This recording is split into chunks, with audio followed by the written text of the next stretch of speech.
তো সেই কিয়ামতের দিনটা কেমন হবে, কিয়ামতের দৃশ্যটা কিরকম হবে, এর নকশা খুব সংক্ষিপ্ত পরিসরে মাত্র 11টা আয়াতে আল্লাহ তুলে ধরেছেন। আপনি মনোযোগ দিয়ে কানগুলো খরগোশের মতো খাড়া করে যদি কথাগুলো শুনেন, আপনার মনে হবে আপনি এখানে বসে কিয়ামত চোখে লাইভ দেখতেছেন। লাইভ আল্লাহ এমন ভাবে বলেছে, সুবহানাল্লাহ পড়েন। তা আসুন আমরা সরাসরি কিয়ামতকে দেখে আসি, আসলে কিয়ামতটা কেমন। বর্ণনা করছেন কে?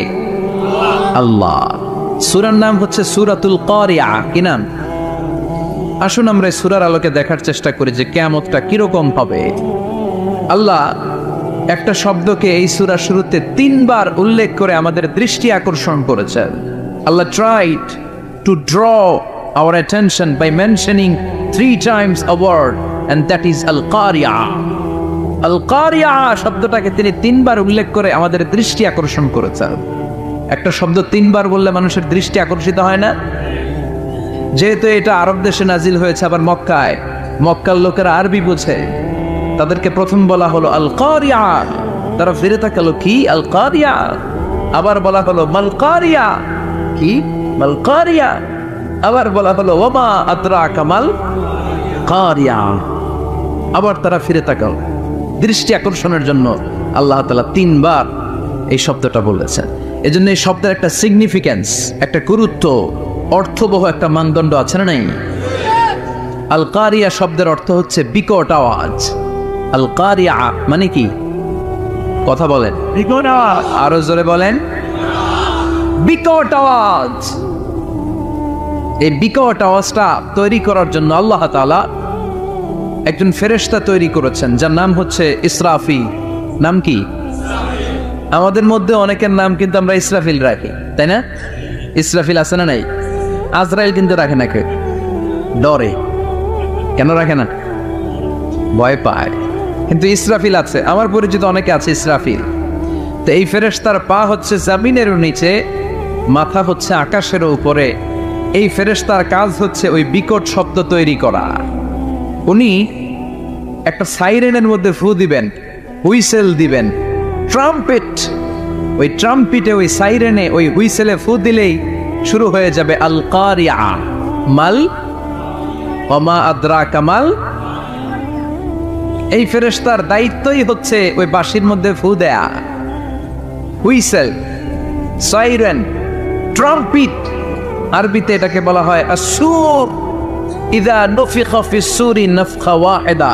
যখন তিনি ওই সিংহে একটা ফু দিবেন, সব লন্ডভন্ড হয়ে যাবে, কিচ্ছু খুঁজে পাওয়া যাবে না। আল্লাহ ওনাকে তৈরি করেছেন শুধু এই হুইসেলের মধ্যে, বাঁশির মধ্যে 3টা ফু দেওয়ার জন্য। কয়টা? উনি সৃষ্টির শুরু থেকেই এই বাঁশিটাকে 2 ঠোঁটের মাঝখানে রেখে আল্লাহর আরশের দিকে তাকিয়ে আছে, and just waiting for the green signal. আল্লাহর পক্ষ থেকে সবুজ সংকেতের অপেক্ষায়। যখনই আল্লাহর অর্ডার করবে, তখনই শুরু হয়ে যাবে আল কারিয়া। মাল ওমা আদরাকা মাল। সৃষ্টির শুরু থেকেই ইসরাফিল ফেরেশতা বিশাল সিংহাটাকে 2 ঠোঁটের মাঝখানে করে আরশের দিকে তাকিয়ে আছে, কখন আল্লাহ অর্ডার দিবে। অর্ডার দিতে দেরি, ফুৎকার দিতে দেরি নাই, ঠিক কিনা? বিকট আওয়াজ, গগন বিদারী শব্দ, প্রচন্ড একটা সাউন্ড, জাইগান্টিক সাউন্ড, যে আওয়াজ, যে শব্দ কেউ শুনে নাই। শুনছেন? পৃথিবীতে আপনারা কে সবচেয়ে বেশি আওয়াজের কিছু শুনেছেন? সবচেয়ে বেশি আওয়াজ আপনার জীবনে ঘটেছে কোন জায়গায়? কি দেখেছেন যে অনেক আওয়াজ হয় সেখানে? বলেন তো। হ্যাঁ, বজ্রপাত। বজ্রপাতের আওয়াজ আপনি শুনেছেন, বিকট আওয়াজ, তাই না? বজ্রপাতকে আঞ্চলিক ভাষায় আপনারা কি বলেন? ঠেড়া। হ্যাঁ, ঠেড়া। ঠেড়া অনেক জায়গাতেই বলে ঠেড়া। নোয়াখালীতে বলে ঠেড়া হচ্ছে, এতের উপরে আল্লাহ ঠেড়া হচ্ছে, আছে না নাই? তো এই যে ঠেড়া, বজ্রপাত, ইংরেজিতে বলে থান্ডার। আসলে এটার আওয়াজ বড় ভয়ঙ্কর, প্রচন্ড আওয়াজ। আচ্ছা, আর আপনি বলেছেন কি, গাড়ির চাকা যদি পাংচার হয়, হ্যাঁ, এটা তো আওয়াজ হতে পারে। আমরা মাঝে মাঝে রাস্তায় চড়ি, আমরা দেখি ট্রাকের চাকা যখন পাংচার হয় আমরা লাফ দিয়ে উঠি, বিকট আওয়াজ হয়, ভয় পেয়ে যায়, এতে দুর্ঘটনাও ঘটে, ঠিক কিনা? আচ্ছা, 1 নম্বরে পেলাম ঠেড়া। বজ্রপাত। 2 নম্বরে পেলাম ট্রাকের টায়ার পাংচার হলে। আর কে কি আওয়াজ শুনেছেন জীবনে? ভয়ঙ্কর আওয়াজ। কি করলে ভয়ঙ্কর আওয়াজ হয় বলেন? হ্যাঁ, কি করলে? ও ট্রান্সফরমার, ইলেকট্রিক্যাল ট্রান্সফরমার যদি ব্রাস্ট হয়ে যায় আওয়াজ আছে না নেই? পাওয়া গেল আরেকটা। আর কি আওয়াজ আছে? ককটেল মারলে, গ্রেনেড হামলা, বোমা মারলে, সিলিন্ডার ব্রাস্ট হইলে। আর আছে? হ্যাঁ, হাই স্কুলে দপ্তরে যখন ঘন্টার মধ্যে বেল বাজায় আওয়াজ আছে না নাই? হাতুড়ি দিয়ে লোহার মধ্যে বাড়ি মারলে আওয়াজ আছে না নাই? এগুলো হচ্ছে আমাদের ক্যাপাসিটিতে, হিউম্যান ক্যাপাসিটিতে আমাদের দেখা সবচেয়ে বড় আওয়াজ। কিয়ামতের দিন যে হবে আল কারিয়া, এই আল কারিয়ার আওয়াজ কি এই আওয়াজগুলোর মতো? চিল্লায় বলেন এই আওয়াজের মতো? এজন্য আল্লাহ বললেন আল কারিআতু মাল কারিআতু ওয়া মা আদরাকা মাল কারিয়া। সে আওয়াজটা ভয়ঙ্কর আওয়াজ। এটা বজ্রপাতের মতো না, এটা ট্রাকের টায়ার পাংচার হলে যে আওয়াজ হয় ওই আওয়াজের মতো না, গ্যাসের সিলিন্ডার ব্রাস্ট হয়ে গেলে যে আওয়াজ হয় ওই আওয়াজের মতো না, প্রাইমারি স্কুলে দপ্তরে যখন ছুটির ঘন্টা বাজায় ওই আওয়াজের মতো না। ওই আওয়াজটা এমন আওয়াজ, ওই আওয়াজ পৃথিবীর কেউ শোনে নাই। সেটার নাম হচ্ছে আল কারিয়া মাল ওমা আদরাকা মাল। বিকট আওয়াজ, বিকট ভয়ঙ্কর ট্রাম্পিট। এই সাইরেনে ফু দেয়া হবে। প্রথম ফু দেওয়ার সাথে সাথেই লন্ডভন্ড হয়ে যাবে। এই ইসরাফিলকে তৈরি করা হয়েছে শুধুমাত্র কেবলমাত্র 3টা ফু দেওয়ার জন্য। চিল্লায় বলতে হবে কয়টা? এই ফেরেশতার আর কোনো কাজ নাই। তার আর কোনো কাজ আছে? ঠিক যে মুহূর্তে, এখন আমার ঘড়িতে বাজে 9:50, রাত 9:50, ঠিক এই মুহূর্তে যখন আমরা তাফসীর শুনছি, ঠিক এই মুহূর্তেও ইসরাফিল ফেরেশতা সিংহাটাকে 2 ঠোঁটের মধ্যে লাগিয়ে আল্লাহর আরশের দিকে তাকিয়ে আছে। ওই যে সৃষ্টির শুরু থেকে তাকিয়ে আছে, আজ অবধি তাকিয়ে আছে। যখনই গ্রিন সিগন্যাল আসবে মুহূর্তেই শুরু হয়ে যাবে আল কারিয়া মাল ওয়া মা আদরাকা মাল। আল্লাহ বললেন সে আওয়াজটা হবে বড্ড ভয়ঙ্কর। প্রথম ফুৎকার যখন দেয়া হবে এটারে বলে নাফখাতুল ফাজা। দুনিয়ার সব মানুষগুলো অবাক হয়ে যাবে, পুরো পৃথিবীটা কেঁপে উঠবে, পৃথিবীর বিল্ডিং গুলো দুমড়ে মুচড়ে পড়বে, পৃথিবীর বড় বড় যত পাহাড়গুলো আছে তুলার মতো বাতাসে পাহাড়গুলো তুলিত হতে থাকবে। আল্লাহু আকবার। আল্লাহ বললেন ইয়াউমা ইয়াকুনুন নাসু কাল ফারাশিল মাবথুস ওয়া তাকুনুল জিবালু কাল আহিনিল মানফুশ। সেদিন মানুষগুলো বিক্ষিপ্ত পতঙ্গের মতো নিক্ষিপ্ত হবে যখন আল কারিয়া এই বিকট আওয়াজটা হবে। শুনতেছেন? মনোযোগ আছে?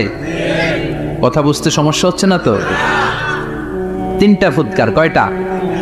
প্রথম ফুৎকার দেওয়ার সাথে সাথে মানুষগুলো বিক্ষিপ্ত পতঙ্গের মতো নিক্ষিপ্ত হবে। এই যে আরামসে বসে আছি তখন আর বসে থাকা যাবে না, কে ধাক্কা খেয়ে কই চলে যাব টেরই পাওয়া যাবে না। আমরা যে বসে আছি এর কারণ হচ্ছে গ্র্যাভিটেশনাল একটা ল আছে, পাওয়ার। এটারে বাংলায় বলে মাধ্যাকর্ষণ শক্তি। কি শক্তি? কথা বলেন। কে আবিষ্কার করছে এটা? হ্যাঁ, কে? বিজ্ঞানী নিউটন, আইজাক নিউটন আবিষ্কার করেছে। আপেলকে সে নিচে পড়তে দেখে গবেষণা করে পেয়েছে গ্র্যাভিটেশনাল পাওয়ার। ওইটা থাকার কারণে পৃথিবীর সেন্টার সবকিছুকে নিচের দিকে টানে, নিজের দিকে টানে, ফলে আমরা বসে আছি। কিন্তু এই মাধ্যাকর্ষণ শক্তির বাইরে যদি আমরা আকাশে উঠে যাই আর কিন্তু কোনো টানাটানি নাই, আপনি শূন্যে ভেসে থাকবেন। নভোচারীরা মহাশূন্যে যে ভেসে থাকে, কিয়ামতের এই ধাক্কার ভাইব্রেশন যখন শুরু হয়ে যাবে পুরো পৃথিবীটা মুহূর্তের মধ্যে কেঁপে উঠবে। এমন কম্পন, এমন আওয়াজ পৃথিবীবাসী এর আগে আর শোনে নাই। একটা ধাক্কার চোটে মানুষগুলো ছিটকে কে যেন কই পড়ে যাবে, কেউ টের পাবে না। কে কই চলে গেছে হিসাব নাই। সব থাকবে ওইটা, সব থাকবে না। কেউ থাকবে টয়লেটে, কেউ থাকবে ঘুমে, কেউ থাকবে বাজারে, থাকবে ওই যে লন্ডভন্ড হয়ে যাবে, হিসাব নাই।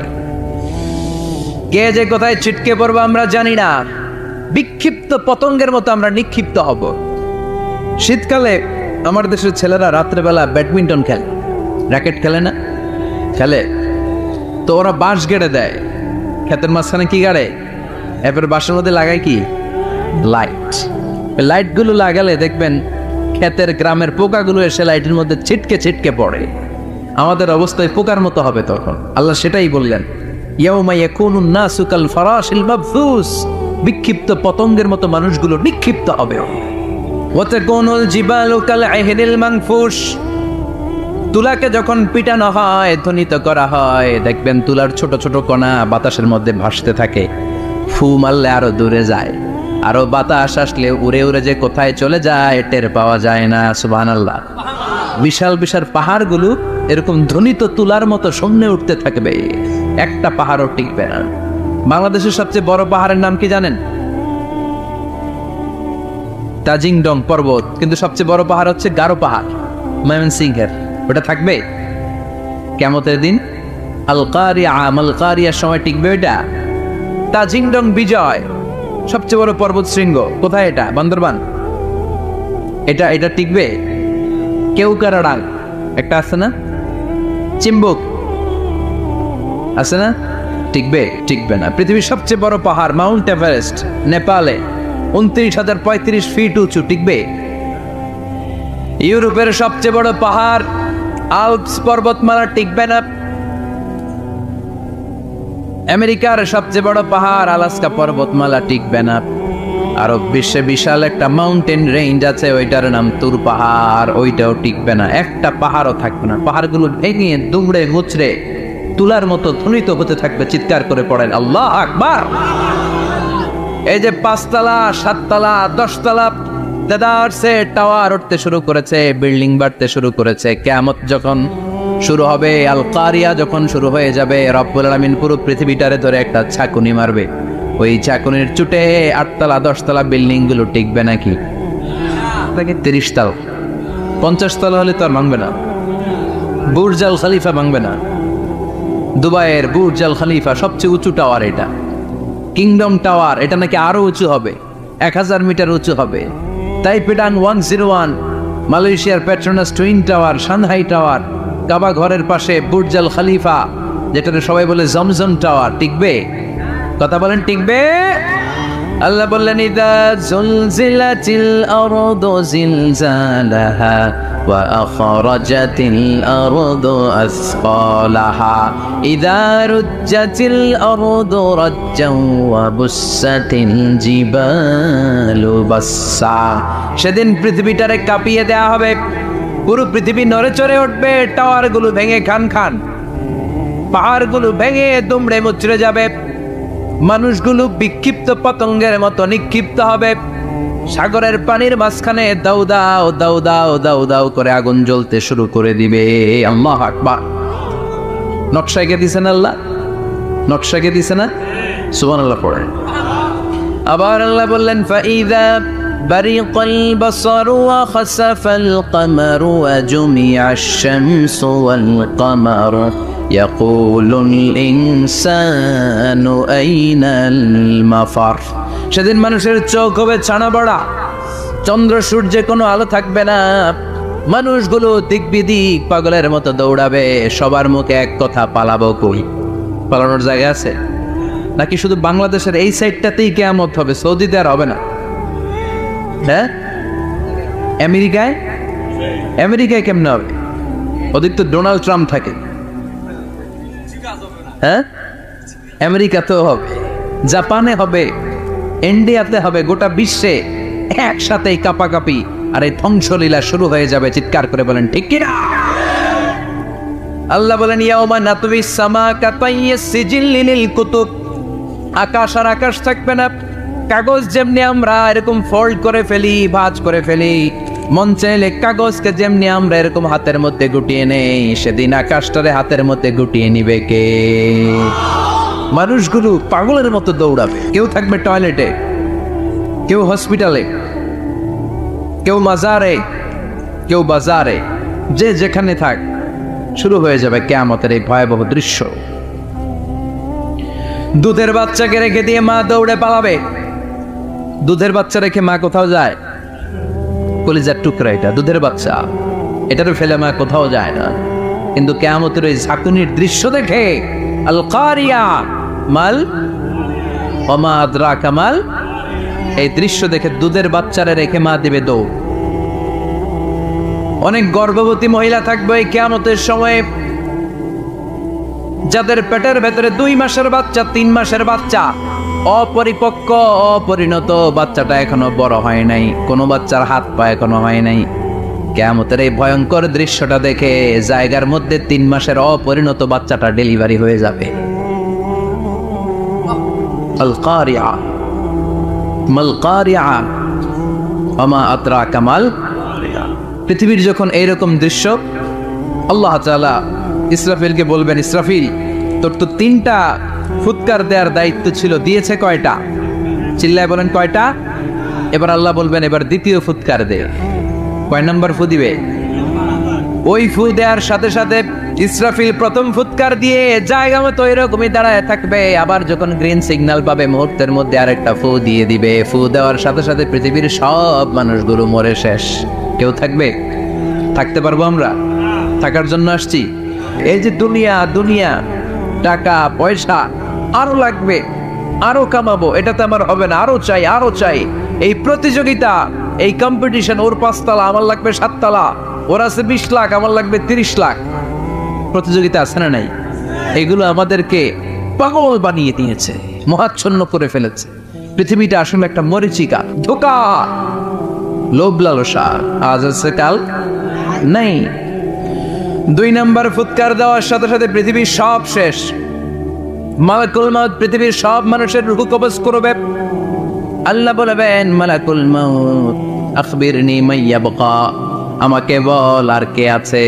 মালাকুল মাউত বলবে পৃথিবীর সব মানুষের রূহ কবজ করে শেষ, কেউ নাই।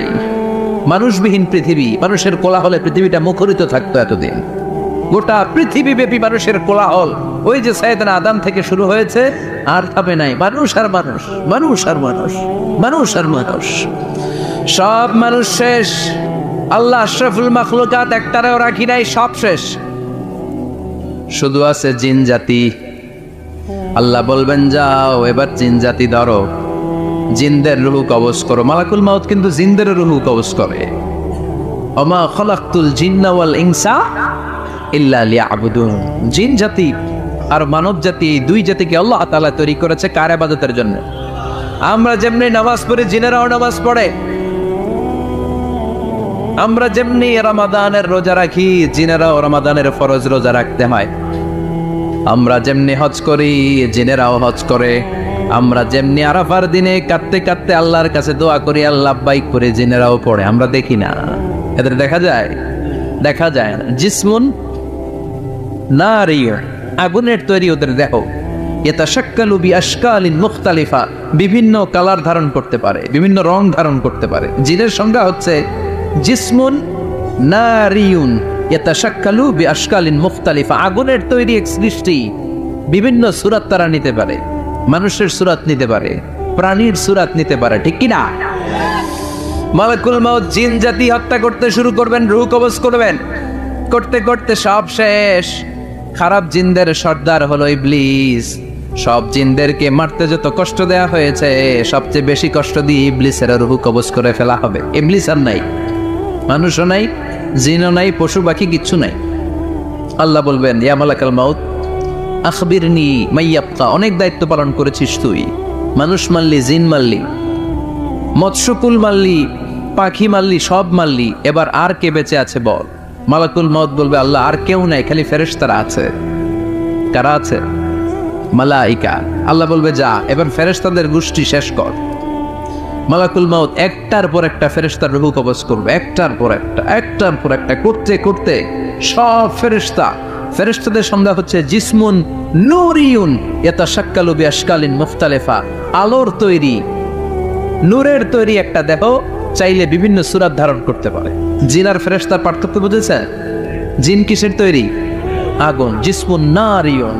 আর ফেরেশতা হচ্ছে জিসমুন নূরিয়ুন, নূর দিয়ে তৈরি। একের পর এক ফেরেশতা সবার করা হবে। এবার আল্লাহ বলবেন, ইয়া মালাকাল মাউত আখবিরনি মাইয়াবকা, আর কে কে বেঁচে আছে বল। মালাকুল মাউত বলবে, মাবুদ কেউ নাই, মানুষ নাই, জিন নাই, ফেরেশতাও নাই, শুধু আমার 3 জন কলিগ বাকি। কয়জন? জোরে বলেন কয়জন? জিব্রাইল বাকি, ইসরাফিল বাকি, মিকাইল আর আমি আজরাইল। আল্লাহ বলবে মিকাইলের রূহ কবজ করে নিয়ে আয়। যে মিকাইল আমার আদেশে পৃথিবীতে বৃষ্টি ঝরাতো, আমার আদেশে ক্ষেত খামারে ফসলের ব্যবস্থা করে দিত, আমার আদেশে মানুষের রিজিকের হিসাব রাখতো, এই মিকাইলের রূহ কবজ করে নিয়ে আয়। এক নাম্বার কলিগ শেষ। কলিগ বুঝেন তো? সহকর্মী। কলিগ মানে কি? সহকর্মী। এক নাম্বার কলিগ নাই। আল্লাহ বলবে যা এবার ইসরাফিলের রূহ কবজ কর। ইসরাফিল ফেরেশতা তখনও আল্লাহর আরশের দিকে ঠোঁটের মাঝখানে বিশাল সিংহটা নিয়ে তাকিয়ে আছে। ওই মুহূর্তে মালাকুল মাউত যে সালাম দিয়ে রূহটা কবজ করে ফেলবে। ইসরাফিলও নাই, ইসরাফিলও নাই। আল্লাহ বলবে যা দুনিয়ার সব নবীদের কাছে ওহী দিয়ে, কোরআন দিয়ে, ইনজিল দিয়ে, তাওরাত দিয়ে, জাবুর দিয়ে আমি যেই ফেরেশতারাটারে পাঠাতাম, ওই রূহুল আমিন জিব্রাইলের রূহটাও কবজ করে নিয়ে আয়। জিব্রাইলের রূহ কবজ হয়ে যাবে। এবার তিনজন কলিগই শেষ। আছে কেউ? আছে? এবার আল্লাহ বলবে ইয়া মালাকাল মাউত, হে মৃত্যুর ফেরেশতা, আখবিরনি মাইয়াবকা, মহাবিশ্বে আর কে কে আছে বল। আজরাইল বলবে কেউ নাই, মানুষ নাই, জিন নাই, ফেরেশতা নাই, আমার কলিগরাও নাই, আমি বড় একা। এখন আমি একা হয়ে গেছি। আল্লাহ আছি শুধু আমি। মালাকুল মাউত তোমার হুকুমের গোলাম, আর আনতাল হাইয়ুল কাইয়ুম, তুমি শাশ্বত চিরঞ্জীব, তুমি তো মরবা না। আমি আছি একা। ভাবছে উনিও থাকবে, উনি আর আল্লাহ থাকবে। আল্লাহ বলবে মালাকুল মাউত এবার তুই মর, এবার তুই মর। এই কথা শুনে মালাকুল মাউতের খিচুনি উঠে যাবে। আজীবন মারছে, আজকে মরবে। খিচুনি উঠে যাবে, জ্বর এসে যাবে, কাঁপুনি ছুটে যাবে, কাঁপতে থাকবে। আল্লাহ বলবেন কাঁপাকাঁপি করে লাভ নাই, মর। মালাকুল মাউত বলবে মাবুদ এইটা আবার কেমন কথা? সবাই রে আমি মারলাম, আমি মরুম কেন? আমি না মারছি, আমি না মেরেছি, আমি মরবো কেন? আল্লাহ বলবেন কথা নাই, মর। ও আল্লাহ আমি কেন মরবো? আমি না দুনিয়ার সবাই রে মারলাম। আল্লাহ বলবেন কুল্লু নাফসিন যায়িকাতুল মাউত, পৃথিবীর প্রতিটা আত্মারে মৃত্যুর স্বাদ নিতে হবে রে মালাকুল মাউত, তুইও মরবি, মর। কাঁপতে কাঁপতে আল্লাহ বলবে জান্নাত আর জাহান্নামের মাঝ বরাবর যে দাঁড়া। মালাকুল মাউত দাঁড়াবে। এই দৃশ্য দেখার মতো তখন কেউ থাকবে না। থাকবে? কেউ নাই। মালাকুল মাউত কাঁপতে কাঁপতে আল্লাহ বলবেন কেঁপে লাভ নাই, কেঁদে লাভ নাই, মরতে তোকে হবেই। Everyone has to take the test of death, সবাইকে মৃত্যুর স্বাদ আস্বাদন করতে হবে। মরে যা, মুত ইয়া মালাকাল মাউত। আল্লাহ বলবেন ও মৃত্যুর ফেরেশতা মর, মুত ইয়া মালাকাল মাউত। বলার সাথে সাথে যে ফেরেশতার হাতে আমাদের সবার রূহ চলে গিয়েছিল, ওই ফেরেশতা চিৎকার মেরে জান্নাত এবং জাহান্নামের মাঝখানে বেহুশ হয়ে পড়ে যাবে। শেষ। মালাকুল মাউতের কিচ্ছা খতম, উনিও নাই। এবার ডানে বায়ে, সামনে পেছনে, উপরে নিচে কেউ আছে? একজন ছাড়া, তিনি কে? কুল্লু মান আলাইহা ফানি ওয়া ইয়াবকা ওয়াজহু রাব্বিকা যুল জালালি ওয়াল ইকরাম ফাবিআইয়ি আলাই রাব্বিকুমা তুকাযযিবান। এই জমিনে যারা আছে সব শেষ হয়ে যাবে, একজন ছাড়া, তিনি কে? আল্লাহ তখন হুঙ্কার দিয়ে একা একাই বলবেন, একা একাই বলবেন ইয়া আরদু আইনা আশজারুকা, ও পৃথিবী তোর বড় বড় গাছগুলো কোথায়? আপনাদের নিমসারে বট গাছ আছে? কোথায় আছে বট গাছ? অনেক জায়গায় থাকে না বট গাছ বিশাল, ওইটাকে কেন্দ্র করে শিরকের আখড়া জমে ওঠে, ওইখানে মোমবাতি লাগায়, লাল সালু দেয়, নাচানাচি করে, এরকম বট গাছের আখড়া আছে নাই? আল্লাহ বলবে ইয়া আরদু, হে পৃথিবী, আইনা আশজারুকা, তোর বড় বড় গাছগুলো আজকে কোথায়? ইয়া আরদু আইনা আনহারুকা, হে পৃথিবী তোর বড় বড় নদীগুলো কই? পদ্মা নদী কই? মেঘনা নদী কই? ব্রহ্মপুত্র কই? গঙ্গা নদী কই? মিসিসিপি, মিসৌরি কই? নীল নদ কোথায়? আমাজন কোথায়? ৬৬৯৫ কিলোমিটার লম্বা, উগান্ডার ভিক্টোরিয়ার কাম্পালা থেকে এর অববাহিকা শুরু। পৃথিবীর সবচেয়ে বড় যে নদীটা নীল নদ, মিশরে এই নদটা ছিল। আমি দেখেছি, ঘুরেছি এর উপর দিয়ে অনেক। ৫ বছরে নীল নদের পানি আমি খেয়েছি। মিশরের নীল নদ ছাড়া কোনো মিঠা পানির উৎস নাই। এজন্য প্রাচীন ঐতিহাসিক, ওনার নাম হেরোডোটাস, উনি বলেছিলেন Egypt is the gift of Nile. মিশর হচ্ছে নীল নদের দান। নীল নদ না থাকলে মিশরে কেউ থাকতো না। আল্লাহু আকবার পড়। দুইটা নদী সিদরাতুল মুনতাহা থেকে জান্নাতের কানেকশন নিয়ে পৃথিবীতে এসেছে। একটা হচ্ছে ইরাকের দজলা ফোরাত নদী, আর একটা হচ্ছে মিশরের নীল নদী। সুবহানাল্লাহ পড়বেন না? 5 বছর আমি এই নীল নদের পানি খেয়েছি যখন মিশরে ছিলাম। সরাসরি না, মিশরীয় সরকার পাইপলাইন দিয়ে এই পানিকে রিফাইনিং করে জনগণের জন্য পৌঁছে দেয়।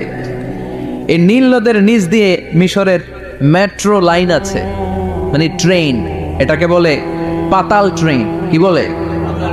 তো এটা নিচ দিয়ে, নীল নদের নিচ দিয়ে আমরা ট্রেন দিয়ে এই মাথা থেকে ওই মাথায় যেতাম, আবার ব্রিজ দিয়ে এপাশ থেকে ওপাশে যেতাম। 10টা দেশ ঘুরে এই নীল নদ, একটা সাগর আছে মেডিটেরেনিয়ান সি, মানে ভূমধ্য সাগর, ওইটার সাথে মিলিত হয়েছে। আল্লাহ সেদিন বলবেন আইনা নাইল, নীল নদ আজকে কোথায়? আইনাল আনহার, নদীগুলো কোথায়? আইনাল কুসুর, প্রাসাদগুলো কই? রাজপ্রাসাদ, টাওয়ার কোথায়? আইনাল জাবাবেরা, অত্যাচারী শাসকগুলো আজকে কোথায়? যারা ক্ষমতার চেয়ার পেলে আর নামতে চায় না, এই ডাকাতগুলো আজকে কোথায়? আল্লাহ বলবে আইনাল জাবাবেরা, ফেরাউন কোথায়? নমরুদ কোথায়? আবু জাহেলের গোষ্ঠী কোথায়? ফেরাউনের চাচাতো ভাইরা কোথায়? নমরুদের চাচাতো ভাইরা কোথায়? কোথায়? যারা ক্ষমতার দাপট দেখিয়েছে, কোনো আওয়াজ আছে? কথা বলেন।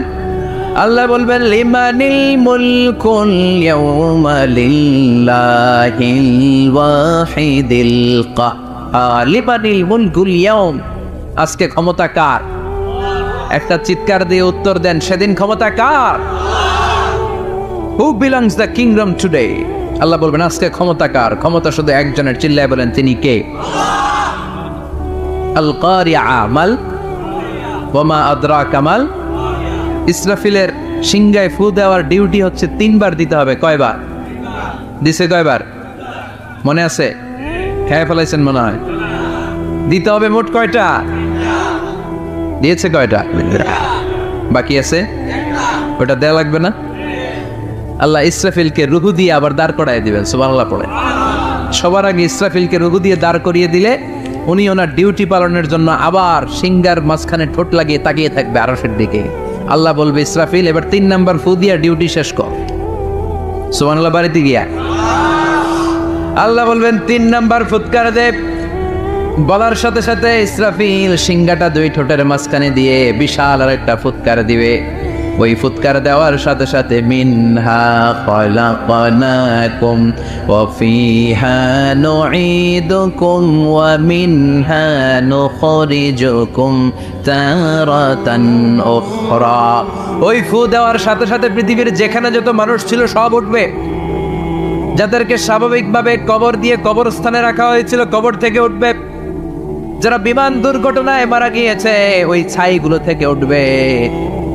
যারা সাগরের মধ্যে মারা গিয়েছে সেখান থেকে উঠবে। যাদেরকে তিমি মাছ খেয়ে ফেলেছিল ওখান থেকে উঠবে। যে যেখানে ছিল ওইখান থেকে উঠবে। সুবহানাল্লাহ। লক্ষ লক্ষ মানুষ উঠে বলবে আমাদের ঘুম ভাঙাইলো কে? কি বলবে? ওরা বলবে আমাদের ঘুম ভাঙালো কে? قالوا من بعثنا من مرقدنا هذا ما وعد الرحمن وصدق المرسلون। সব দাঁড়াবে, দাঁড়িয়ে বলবে ঘুম ভাঙালো কে? সবচেয়ে লম্বা ঘুম দিয়েছিল সৈয়দনা আদম আলাইহিস সালামের ছেলে হাবিল, যাকে হত্যা করেছে।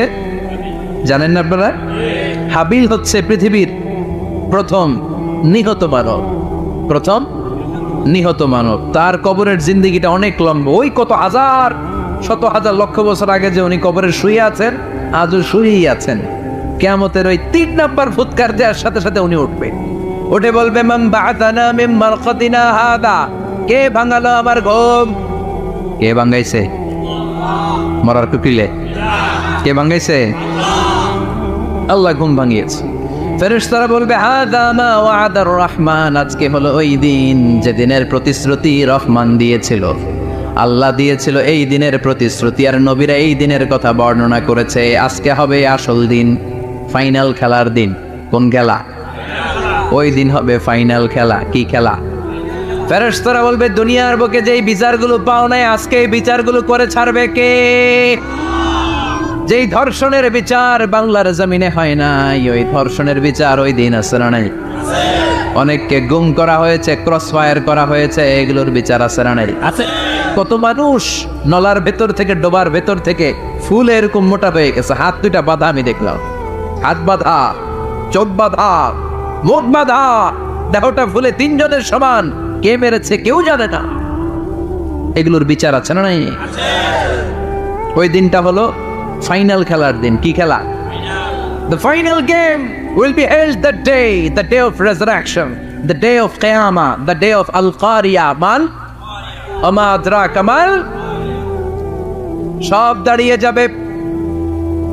বিষ্ণু বললেন হুফাতান উরাতান মুশাতান গুরলা, সবাই দাঁড়াবে, কারো গায়ে জামা নাই, কারো পায়ে জুতা নাই, কারো পেটে খানা নাই, খালি আছে মুখে চিৎকার।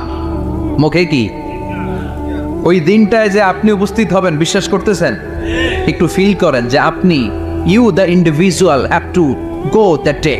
আপনাকে যেতে হবে ওই দিন, আমাকে যেতে হবে, আমিও থাকবো, আপনিও থাকবেন, পৃথিবীর সব মানুষগুলো থাকবো। উলঙ্গ, নাকেট, গায়ে জামা নাই, পেটে খানা নাই, তৃষ্ণার্ত, ক্লান্ত, শ্রান্ত, ঘর্মাক্ত, পেরেশান। সূর্যটা মাথার কাছে চলে আসবে সেদিন। ফিল করতেছেন তো? চিন্তা করতেছেন যে ওই দিনটার সম্মুখীন আমরা হতে যাচ্ছি? ইমানদার বলে যদি দাবি করেন, ওই দিনটার ভয় অন্তরে থাকার দরকার আছে না নাই? সূর্যটা মাথার কাছে চলে আসবে, কই যাব আমরা? যাব কই? কে বাঁচাবে আমাদের? কই যাব এত মানুষ আমরা সেদিন? সূর্যটা মাথার কাছে চলে আসবে ভাই সেদিন। সূর্যের প্রচন্ড তাপে মাথার মগজগুলো ভাতের মাড়ের মতো গলে গলে নাকের ছিদ্র আর কানের ছিদ্র দিয়ে বেয়ে বেয়ে পড়বে। জিহ্বাটা তৃষ্ণায় বেরোতে বেরোতে নাভি পর্যন্ত এসে ঝুলে থাকবে কুকুরের মতো। ক্লান্ত, শ্রান্ত, ঘর্মাক্ত, পেরেশান, বাঁচানোর কেউ নাই। মায়েশা জিজ্ঞেস করলেন, ইয়া রাসূলুল্লাহ, don't they feel any shy? Nobody belong any garment in their body, no dress in their body. তাদের দেহে কোনো ড্রেস নাই, পোশাক নাই। নবী রে, এতগুলো মানুষ উলঙ্গ, লজ্জা লাগবে না? বিশ্বনবী বললেন, আয়েশা তুমি লজ্জার চিন্তা করো, সেদিন বাবা ছেলেরে দেখে দৌড়ে পালাবে, মা তার মেয়েকে দেখে দৌড়ে পালাবে। সেদিন পীর সাহেব মরিদের পরিচয় দিবে না, মরিদ পীর সাহেবরে চিনবে না, নেতা কর্মীরে চিনবে না, কর্মী নেতারে চিনবে না, বাবা তার কলিজার টুকরা ছেলেরে চিনবে না। একটু মিলায় নেন নিজের সাথে। যাদের ছোট্ট ছেলে মেয়ে আছে, চিন্তা করেন যে আমার মেয়েটারে দেখে আমি চিনবো না, ধাক্কা মেরে আমি আরেক দিকে চলে যাব।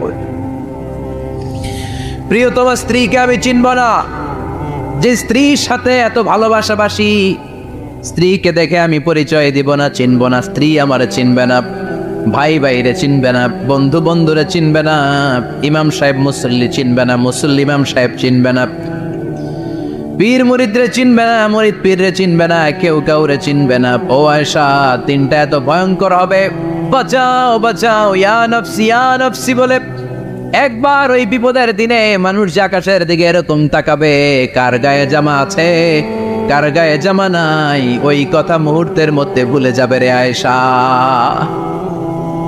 ওই চিন্তাই তো আসবে না। জামার চিন্তা তো অনেক পরে, কথা কন। এক লোক ডায়রিয়া হয়েছে বলে কাঁদে। কি হয়েছে? ডায়রিয়া। অথবা জ্বর হয়েছে এজন্য কাঁদে। ওনার কিন্তু ক্যান্সারও হয়েছে, এটা জানে না।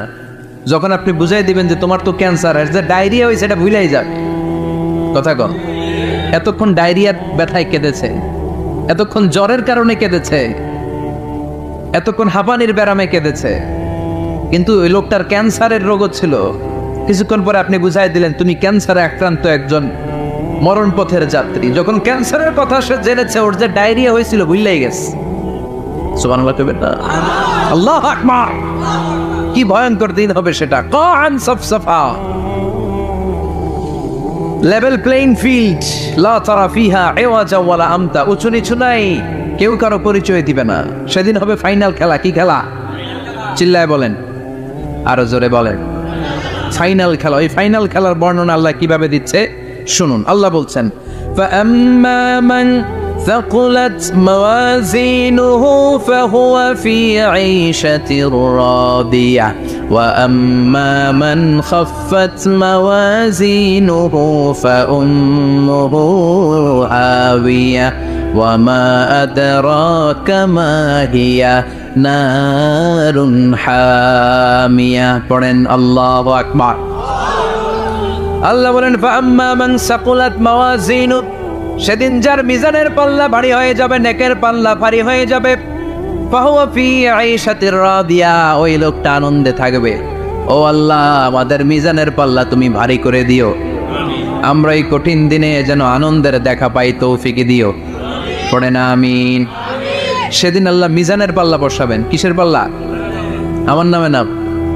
আমার নাম কি পাল্লা বসাবে ওটার নাম কি কিন্তু এটা দাড়ি পাল্লা না ওটা কি না ওটা নিক্তি পাল্লা এটা কি পাল্লা স্বর্ণকার কেউ আছেন স্বর্ণের দোকানে চাকরি করে দেখে কেউ আছে নাই স্বর্ণের দোকানে যারা স্বর্ণ মাপে ওরা কি দাড়ি পাল্লা দিয়ে মাপে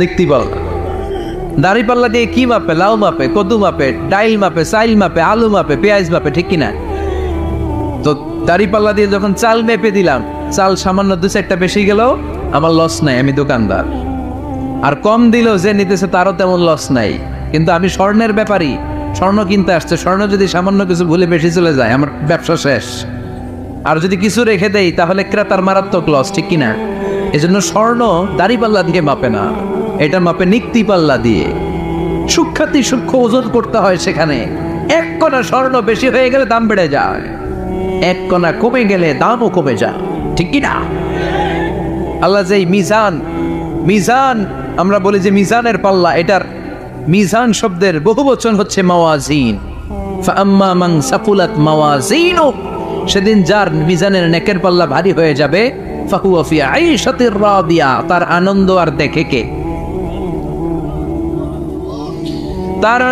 দেখে কে সামনে থেকে এসে তাকে ডান হাতে আমলনামা দেয়া হবে ফাআম্মা মান উতিয়া কিতাবাহু বিয়ামিনিহি ফাসাউফা ইউহাসাবু হিসাবান ইয়াসীরা সেদিন যাদের মিজানের পাল্লায় নেকের পার্টটা ভারী হয়ে যাবে তাদেরকে সামনের দিক থেকে এনে ডান হাতে আমলনামা দেয়া হবে আল্লাহ সেই কঠিন দিনে আমাদের বাঁচানোর কেউ নাই তুমি আমাদের সবাইরে ডান হাতে আমলনামা দিয়ে দিও আমাদের হিসাবটা তুমি সহজ করে দিও পড়ে না আমিন রোজ হাসরে হে আল্লাহ আমার করোনা বিচার আল্লাহ করোনা বিচার করলে বাঁচার উপায় আছে বিশ্বনবী বলেছেন মান নুকিশা উযিবা যার বিচার আল্লাহ সেদিন করবেন সেদিন তার খবর আছে তার বাঁচার কোনো সুযোগ রোজ হাসরে হে আল্লাহ আমার করোনা বিচার আল্লাহ করোনা বিচার চাহি না তব দয়া চাহি এ গুনাহগার আল্লাহ করোনা বিচার আমি জেনে শুনে জীবনে ভরে পাপ করেছি পরে পরে এখন আশা নাই যে যাব তোরে বিচারে তোমার আল্লাহ করোনা বিচার পড়েন রোজ হাসরে হে আল্লাহ আমার করোনা বিচার আল্লাহ করোনা বিচার পড়েন আমিন পৃথিবীতে যত বিপ্লব হয়েছে রেভলিউশন যত জয় যত বড় বড় ঘটনা যত কোটা বিরোধী আন্দোলন নিরাপদ সড়কের আন্দোলন এগুলো কি বুড়া মানুষরা করতে পারে বুড়ারা দোয়া করতে পারে কি করতে পারে মুরব্বীরা দোয়া করলে কবুল করে কে কথা বলেন কবুল করে কে কিন্তু জওয়ানরা নেতৃত্ব দিতে পারে এই তামাল ছেলেদের নেতৃত্বের কারণেই যুদ্ধের কারণেই আজকে আমরা লাল সবুজের পতাকা পেয়েছি এজন্য আমি বলি যুবকরা যদি ভালো হয় ভালো থাকবে বাংলাদেশ যুবকরা যদি ইসলাম মানে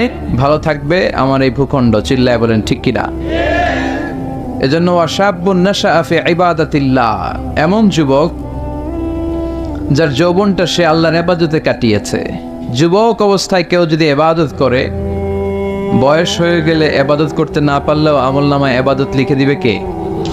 সুবহানাল্লাহ পড়বেন না? কি এক আল্লাহ আমরা পাইছি!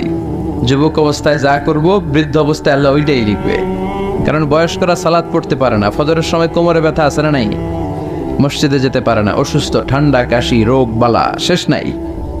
তখন ফেরেশতারা আল্লাহ জিজ্ঞেস করে, আল্লাহ নামাজ তো পড়তে পারে না বুড়া মানুষ। আল্লাহ বলে, যৌবনকালে কি করতো দেখ। আমলনামায় দেখা গেল যৌবনকালে গান গাইতো, রূপবানে নাচে কোমর দুলাইয়া। ফেরেশতারা কয়, তোরেও পিডামু আমরা ঝুলাইয়া। ঠিক কি না? আল্লাহ বলবে লেখ, যৌবনকালে যা করছে আকাম কুকাম সব লেখ। আর যারা ইবাদত করেছে আল্লাহ বলবে, দেখ তো এই বুড়া মানুষটার যৌবনকালে কি ছিল কাজ। তখন ফেরেশতারা বলবে, আল্লাহ যৌবনকালে তাফসির মাহফিলে ওর মিছিলের চোটে তাফসিরের ময়দান থারথার করে কাঁপতো। সে ইসলামের পক্ষে শক্তি ছিল, সে রাতের আধারে তাহাজ্জুদের নামাজ পড়তো। সুবহানাল্লাহ পড়ে। আল্লাহ বলবেন, যৌবনকালে যা করেছে ওইটা এখন নামাজ পড়তে না পারলেও যৌবনে যা করছে ওইটাই আমলনামায় লিখে দে। এটাকে বলে আফটার সার্ভিস অ্যাপ্রিসিয়েশনের মতো, যেটাকে বাংলাদেশে বলে কি বলে, এটাকে পেনশন স্কিম। ঠিক কিনা? 30 বছর 40 বছর গভর্নমেন্ট জব আপনি করেছেন, তো যখন চাকরি ছাড়বেন তখন আর কাজ করার সুযোগ নাই, কিন্তু গভর্নমেন্টের পক্ষ থেকে টোকেন অফ অ্যাপ্রিসিয়েশন আছে না নাই? 30 লক্ষ 40 লক্ষ টাকার একটা অ্যাপ্রিসিয়েশন আপনাকে দিবে। আল্লাহর কাছেও এরকম পেনশন আছে না নাই? ওই পেনশন পেতে চাইলে যৌবনকালটারে ইসলামের পক্ষে কাজে লাগাতে হবে। রাজি আছি না নাই? তাহাজ্জুদের সালাতে জায়নামাজ ভিজাতে হবে। রাজি আছি না নাই? যাদের হৃদয়ে আছে আল্লাহর ভয়, তারা কভু পথ ভুলে যায় না। আল্লাহর প্রেম ছাড়া এই দুনিয়ায় কারো কাছে কোনো কিছু চায় না। পড়েন, যাদের হৃদয়ে আছে আল্লাহর ভয়, তারা কভু পথ ভুলে যায় না। আল্লাহর প্রেম ছাড়া এই দুনিয়ায় কারো কাছে কোনো কিছু চায় না। রাতের আধারে যারা সেজদাতে রয়, দু চোখের স্রোতে নদী যেন বয়। রাতের আধারে যারা সেজদাতে রয়, দু চোখের স্রোতে নদী যেন বয়। ছলনার হাছানি যতই ডাকুক, ছলনার হাছানি যতই ডাকুক, পেছনে ফিরেও সে তাকায় না। যাদের হৃদয়ে আছে আল্লাহর ভয়, তারা কভু পথ ভুলে যায় না। আল্লাহর প্রেম ছাড়া এই দুনিয়ায় কারো কাছে কোনো কিছু চায় না। চিল্লায় বলেন ঠিক কিনা? এজন্য যৌবনকালে আল্লাহর ভয় অন্তরে থাকতে হবে। তাহলে বুড়া বয়সে আমলনামাটারে সওয়াব দিয়ে পূর্ণ করে দিবে কে? এজন্য যুবক ভাইয়েরা, কোনোভাবেই সময়টাকে নষ্ট করা যাবে না। পর্নোগ্রাফি, হিন্দি সিনেমা, জি বাংলা, স্টার জলসা, এগুলো কোনো মুমিন দেখতে পারে? কথা বলে, কোনো মুমিন চাইলেই মাদকের সাথে সম্পর্ক রাখতে পারে, জুলুমের সাথে সম্পর্ক রাখতে পারে, যৌতুকের সাথে সম্পর্ক রাখতে পারে, ঘুষের সাথে আমাদের কোনো সম্পর্ক থাকতে পারে না। আল্লাহ তুমি সহি সমঝ দান করো। আমরা পড়ি আমিন। আরো জোরে পড়েন আমিন। ইসলামী সমাজ কল্যাণ ও যুব সমাজের উদ্যোগে প্রথম বার্ষিক তাফসীরুল কোরআনের মাহফিল, এই প্রথম না, এর আগে এখানে হয় নাই। প্রতি বছর এটা থাক, চালু থাক, কোরআনের কথা আমরা শুনতে পাই। এটা আমরা চাই কি চাই না? সবাই চান। আল্লাহ তুমি কবুল করো। 5 মহাবই, এটা কি গ্রামের নাম? কি নাম? 5 মহাবই ও বাঘারিচর জামে মসজিদের উদ্যোগে আজকের এই প্রোগ্রাম। আজকের মাহফিলে আসতে পেরে আমরা খুশি না বেজার? কম না বেশি? আজকে আমরা যে বইটা থেকে কথা শুনবো, বইটার নাম কি বলেন তো? আরো জোরে বলেন, কি নাম? আপনাদের এই এলাকার বা ময়মনসিংহের এই রিজিয়নের একটা ছেলে আছে, নাজমুস সাকিব, যে এই কোরআন মুখস্থ করে গোটা বিশ্বটারে কাঁপিয়ে দিছে। শুনছেন? আলহামদুলিল্লাহ পড়েন। বাংলাদেশে ফার্স্ট হয়েছে, ইন্ডিয়ায় ফার্স্ট হয়েছে, সৌদি আরবে ফার্স্ট হয়েছে, দুবাইতে ফার্স্ট হয়ে গোটা বিশ্বে 1 নম্বর হাফেজ হয়েছে। এজন্য ছেলে মেয়েদেরকে এই কোরআনটা শিখাতে হবে। রাজি আছেন তো? যতদিন না ঘরের ভেতরে এই কোরআন না ঢুকবে ততদিন আমাদের কল্যাণ আসবে না। Quran is not for your bookshelf, Quran is for yourself. কোরআন তোমার বুক সেলফের জন্য না, কোরআন তোমার জন্য। সুবহানাল্লাহ পড়েন। কিন্তু আমরা নিজেরা কোরআন না পড়ে কোথায় রাখি? কোথায়?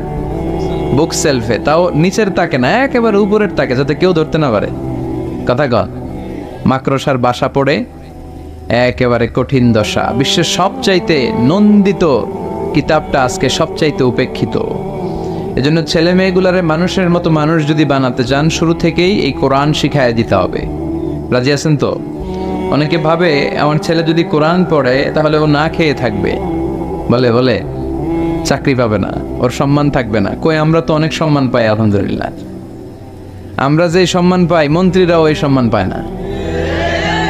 আলেমরা যে সম্মান পায় দুনিয়ার বুকে, মেম্বার অফ দ্য পার্লামেন্টরাও এটা পায় না। চিল্লাই এখন ঠিক কিনা? কারণ এই সম্মানটা আমাদের ব্যক্তিগত কারণে না, এই সম্মানটা কোরআনের সাথে লাগার কারণে। কোরআনের সাথে যেই লাগে মর্যাদা বাড়ায় কে? কোরআনের গিলাফ আছে না, চেনেন? কথা কন, কি বলেন এটা? কি কন? কাবার কোন আপনি? আচ্ছা কবার, আপনার কোন গিলাফ? এই যে কোরআনের গিলাফ দেখবেন বাজারের সবচেয়ে কম দামি কাপড় দিয়ে বানায় না? টেকটন কাপড়। কি কাপড়? 25 টাকা গজ না?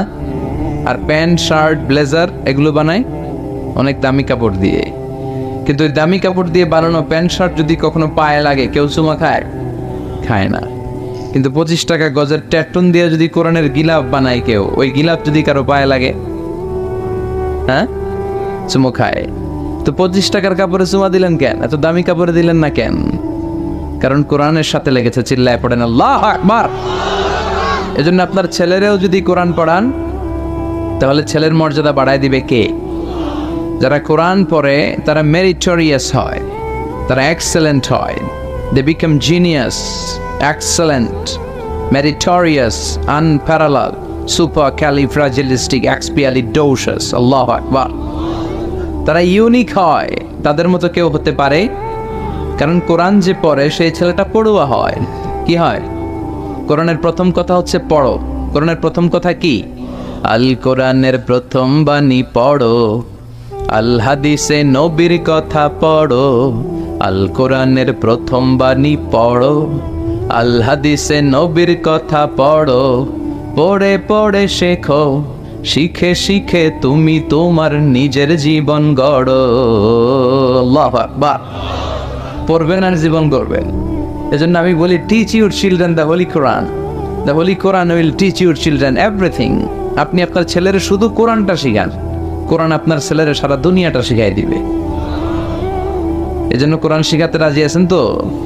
এমন এক কিতাব, একটা অক্ষর বললে 10টা নেকি পাওয়া যায়। পৃথিবীর আর কোনো কিতাবে পাওয়া যাবে? শ্রীমৎ ভগবত গীতা। ওম শান্তি ওম, বুদ্ধাং শরণং গচ্ছামি, ধম্মাং শরণং গচ্ছামি, নির্বাণাং পরমং সুখং, নির্বাণাং পরম শান্তি। ওম শান্তি। কয় সওয়াব? সওয়াব কয়টা? কথা কন। আর যদি বলেন আলিফ লাম মিম, সুবহানাল্লাহ কইবেন না? কি এক কিতাব আল্লাহ দিল, আলিফ লাম মিম। বিষ্ণু বললেন লা আকুলু আলিফ লাম মিম হারফুন, বাল আলিফু হারফুন, লামু হারফুন ওয়া মিমু হারফুন।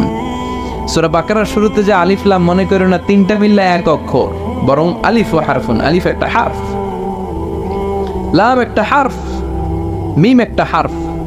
আলিফ লাম মিম বললে আপনার আমলনামায় 30টা রিওয়ার্ড সওয়াব দিয়ে দিবে কে?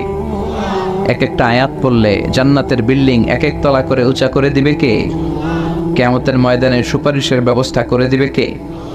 এজন্য কোরআনের সাথে সম্পর্ক বাড়ানোর দরকার আছে না নাই? এই কিতাবটাতে কোনো ভুল আছে কি? সন্দেহ আছে?